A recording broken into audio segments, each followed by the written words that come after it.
Pembelajaran daring di tengah wabah corona.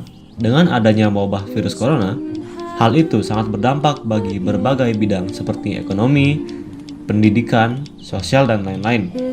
Sesuai dengan tema pembahasan ini, pembelajaran daring di tengah wabah corona, maka kita akan membahas dampak corona di bidang pendidikan. Pelajar dan mahasiswa yang biasanya melakukan proses pembelajaran secara tatap muka, kini mereka harus melakukannya secara daring atau online melalui berbagai aplikasi. Dengan adanya sistem pembelajaran daring, tentu hal itu akan menimbulkan dampak positif dan dampak negatif.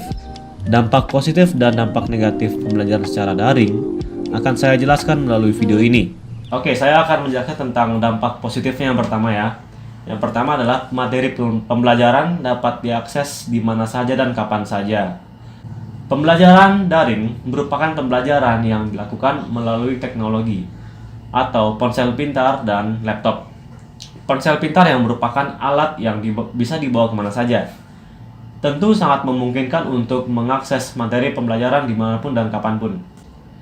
Yang kedua ada pembelajaran yang dapat dilakukan sembari melakukan kegiatan lain.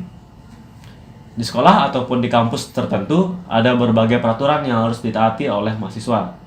Tetapi pembelajarannya yang kita lakukan sekarang atau daring, kita bebas dari aturan-aturan tersebut.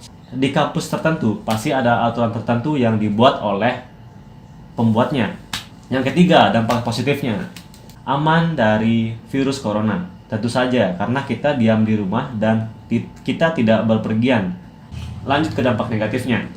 Yang pertama adalah kejahatan cyber atau kejahatan daring yang dilakukan oleh penjahat. Nah, hacker itu adalah orang yang membajak suatu software orang lain tanpa dengan sepengetahuan orang itu. Itu sangatlah buruk ya. Oke, yang kedua, proses pembelajaran yang kurang efektif. Ya, saya sangat mengalami hal itu ya, sangat mengalami. Hal yang ketiga adalah tugas yang sangat menumpuk. Tugas yang menumpuk itu wajar jika kita melakukannya dengan kerjasama, atau lebih baik kita melakukan dengan interaksi. Oke, itu saja dari saya. Semoga informasinya bermanfaat. Terima kasih. Saya membutuhkan seorang narasumber yang bersukarela untuk diwawancarai. Berikut adalah narasumbernya. Narasumbernya adalah Nimade Dwita Andayana Dewi yang bersekolah di Universitas Udayana dengan jurusan hukum.